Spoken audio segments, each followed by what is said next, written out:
What if I told you that this shot and this shot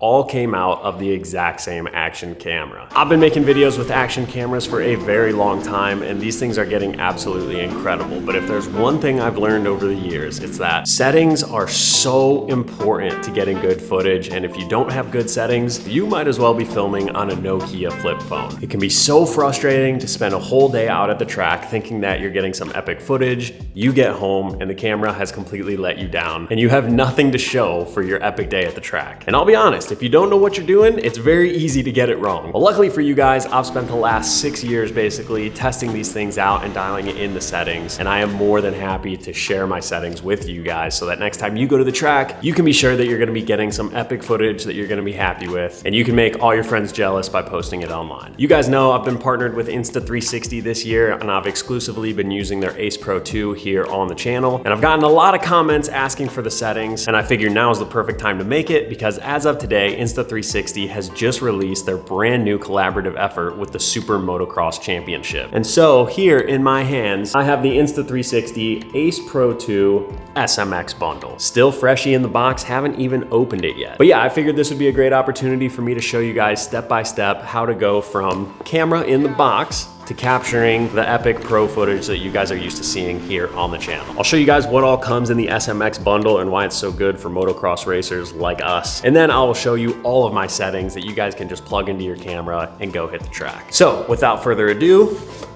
let's get unboxing. Get rid of that boy. As you can see, still have not opened this beast yet. They always have stuff very nicely packaged, which I appreciate. So in the bundle, we've got obviously the camera itself. The camera is exactly the same as the one that I've been using all year. The only difference is they kind of redesigned the screen protector. It's more of like a rounded octagon now, whereas before it was more of a square. 128 gigabyte memory card. At their highest settings, these cameras record like just under 1 gigabyte per minute. So this will get you well over 2 hours of footage. Spare lens guard, thank goodness, because you know we be staying roosted out there. Couple adhesive mounts. I don't use these too often, but if you're mounting it like on your helmet or on a number plate, that could come in handy. But then the real money maker, this is a chin strap, and that is super important, and I'll show you why. Inside the actual camera case itself, we have the brand new Ace Pro 2, complete with the nice little plastic things, which are so nice and satisfying to peel off. Like a lens, that thing is beautiful. Insta360's Black Friday sales are actually going until December 7th, so if you guys act quickly, you can actually get the Ace Pro 2 for like $100 off. I'll have links down in the description, obviously, and then also if you use the code JWalk, you'll get a free gift with the purchase. So if you're thinking about this camera, make sure you take advantage of those deals. Then of course comes with a charging cable, the battery, and the quick release mount. The prongs on the bottom will fit into any action camera accessories you already have. And then there's a magnetic guide that helps snap the little hooks into the bottom of the camera, and you're locked and ready to go.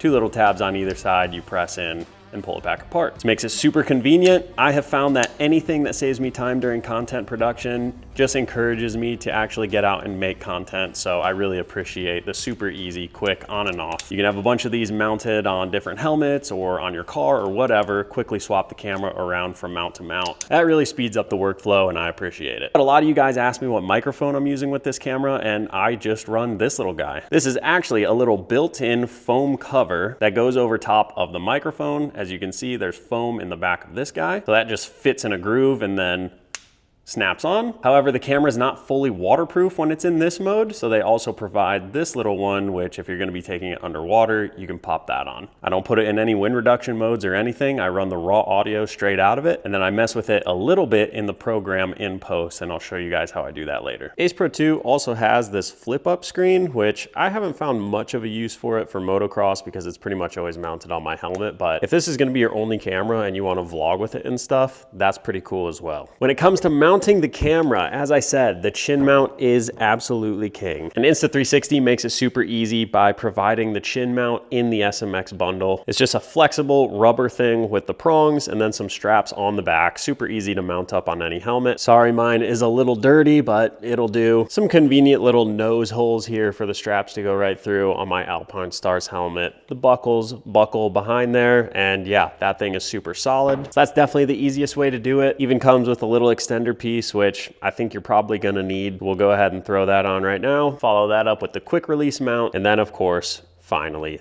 the camera. So there you go, all bundled into one package, and you can be off to the races getting some epic footage. Up under the visor is another popular place to mount a camera. I just think the lower to the ground that you can get the camera, the closer it is to all of the action. You're really gonna get a sense for the arms and the hands and the handlebars moving around. And then obviously, the closer you can get the camera to the ground, the faster the ground is gonna appear to be whipping by you. I've used this example before, but imagine you're going 600 miles an hour in an airplane. The earth appears to be moving very slowly underneath you because you're so far away from it, versus if you're going 30 miles an hour in a go-kart. You're very low to the ground, the pavement is whipping by you, and it really gives a sense of speed. So even though it's only, 14 inches lower, it's gonna make a big difference. All right, upon the first startup, you're obviously just gonna have to set it up like normal, connect it to the app and all that good jazz, so I'll do that. Always make sure you guys update to the latest firmware. That can really affect quality, so that's tip number one. But here we are at the main menu, and the very first thing that you need to do is press and hold in the middle and then swipe either right or left, and this is gonna access the presets menu. You have video, pure videos for nighttime filming, free frame video, a bunch of stuff, but honestly, for riding on a dirt bike,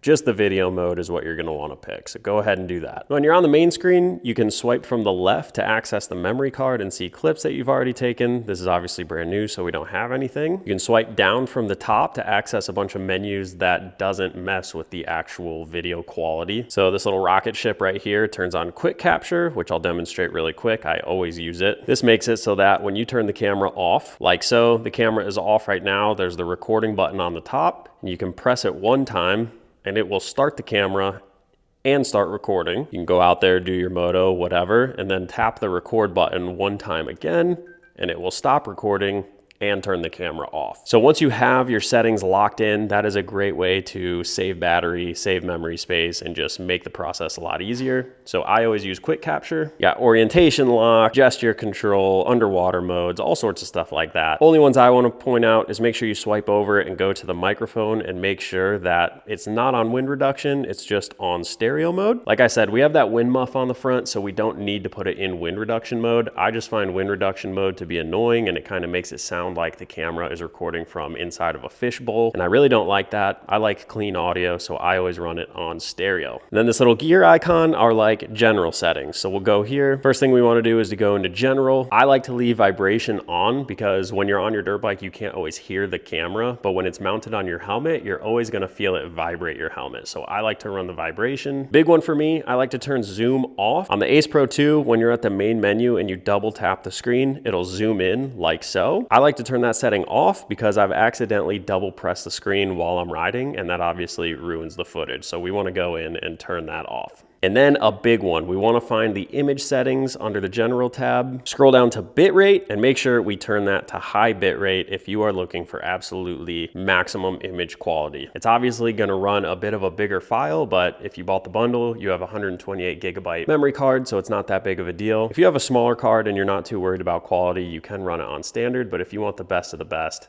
put that on high. Otherwise, that is the end of the settings that I do in this area. So we'll swipe back up to go to the main menu, and now we'll actually get into the image quality. So we've gone over from the left and we've gone over from the top. Let's go from the bottom. You can either click this oval right here that says 4K 60, or you can swipe up from the bottom. They go to the same exact place. And this is where you're gonna pick your resolution and your frame rate, as well as whether you want HDR and what kind of stabilization you want. The stabilization is actually crazy on this camera, and I always run it on low. If I'm being perfectly honest with you guys, I've tested all three and I cannot tell a difference between the three of them, except for the fact that when it's on high, it crops in a little bit more. And sometimes I get a little bit of a jitter because it's trying so hard to stabilize the footage. So I actually just run it on low. And I mean, you guys watch my videos, you've never seen a stabilization issue before. So I recommend running it on low. And then HDR stands for high dynamic range. And what that does is it lifts the shadows and lowers the highlights. I actually do not like to run HDR. I find that it makes it kind of look more like a video game and less like real life. I mean, when you guys are out in the real world, there are highlights and there are shadows. So I like to capture that on the camera. I don't necessarily want everything to be the exact same brightness. So I like to run HDR off. that's gonna be up to you guys. When it comes to resolution, this is obviously the biggest factor when it comes to quality. The higher the number, the better the quality, but also the bigger the file sizes. So it goes all the way up to 8K, but one thing you're gonna notice is that if you put it on 8K and we come back to the main screen, this little icon in the bottom right is where we choose the field of view. So right now it's on Mega. If we click it, you can see the actual image in the background changing,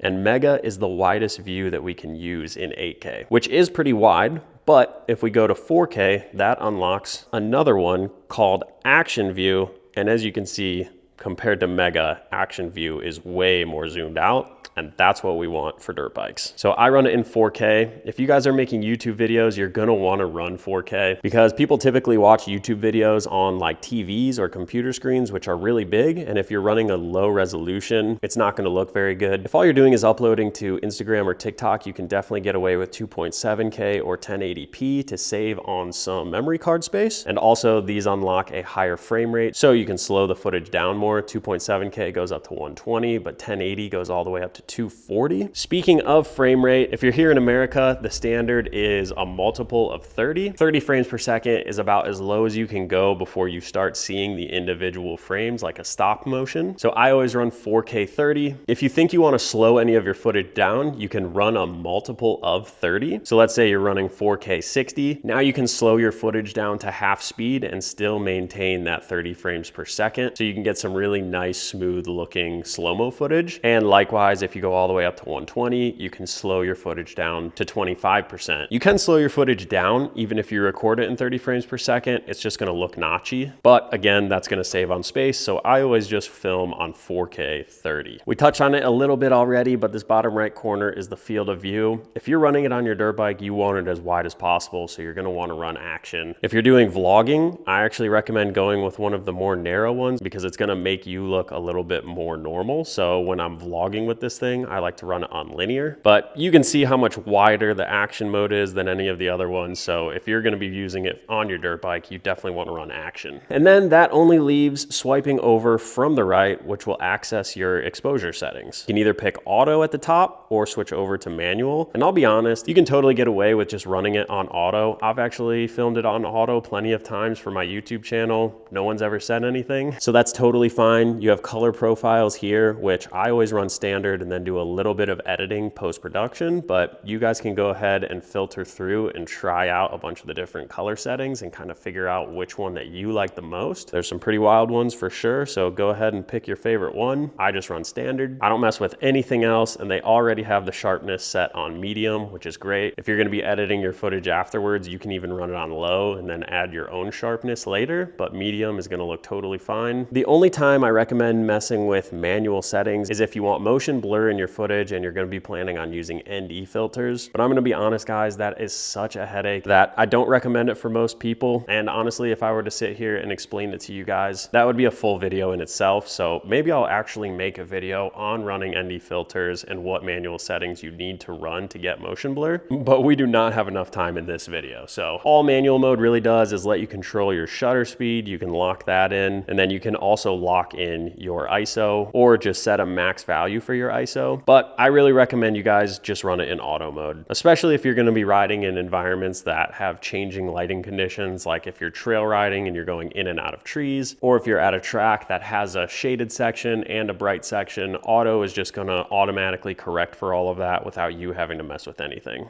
All right, guys, so as I said earlier, we're now jumped into DaVinci Resolve, which is what I use to edit all of my footage. I'm gonna show you guys a little bit of an audio hack to help you guys get even better audio quality out of the Ace Pro 2. In this video, I have the wind mic on and the audio set to stereo, just like I showed you, and I'm gonna play it for you real quick and show you what it sounds like.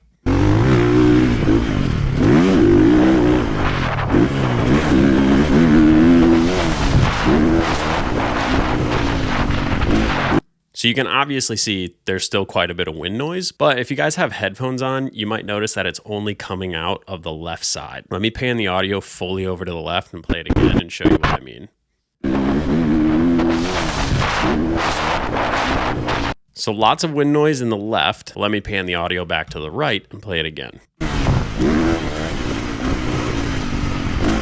Much less wind noise that way. So what you can actually do right click the file down here and go up to clip attributes. Head over to this audio tab right here, and then go down to where it says source channel, and it gives you the left audio track and the right audio track. You can actually go in, select this left audio track right here, and have it play whatever audio track is playing through the right. So as you can see, the left and the right are both playing channel 2. So if we hit OK and play it back,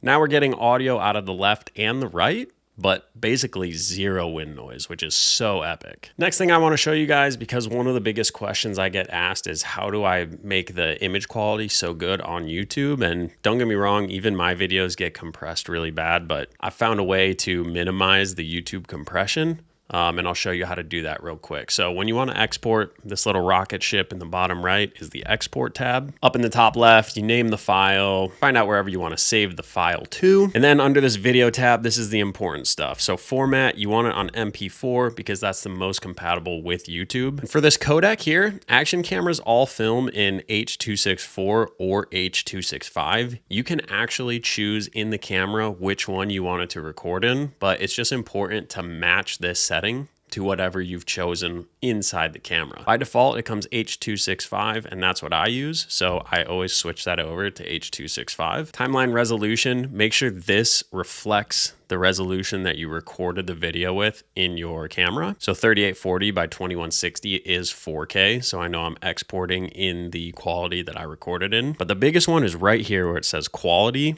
You do not want to leave this tagged to automatic. You want to check this little box next to restrict to, because this is the exporting bit rate. And if you set it to auto, it's going to export at a very low bit rate. But you can see when you click restrict to, it initially sets it to 80,000 kilobits a second. The quality of your exported footage is directly going to correlate to how big you make this number. And how big you can make this number really depends on your computer. I'm on a MacBook with an M2 chip, so it's really good for exporting video. So I can crank this all the way up to like 120,000. And that's pretty much what I do for all of my videos. 120,000 is a pretty good sweet spot. I don't think you really need to go any higher than 120,000, but for sure you want it to be like at least 80,000. And then finally, uncheck this little thing that says optimize for speed. We don't want to focus on speed. We want to focus on quality. So there we have it, guys. A full guide to the Insta360 Ace Pro 2, how to set it up, what settings to use, and a little bit of the post-filming processing, exporting situation. That is exactly my workflow for 90% of the content that I post. So if you guys like what you see on this channel, you follow these tips, you're gonna like the results that you get as well. Make sure you check out the SMX bundle if you wanna get up and running quicker. It would also just be cool to show Insta360 that us motocross racers support them supporting our sport. And I'm sure if the SMX bundle sells well, they're just going to invest more and more into motocross. So something else to consider. And like I said, their Black Friday sale is still going on. So if you know you're gonna get this camera, I suggest taking advantage of that right now. Get $100 off and then use the code JWalk to get a free gift with your purchase as well. So that's gonna do it, guys. Hope you enjoyed this video. I hope you found it useful. We will catch you in the next one. Peace out, guys.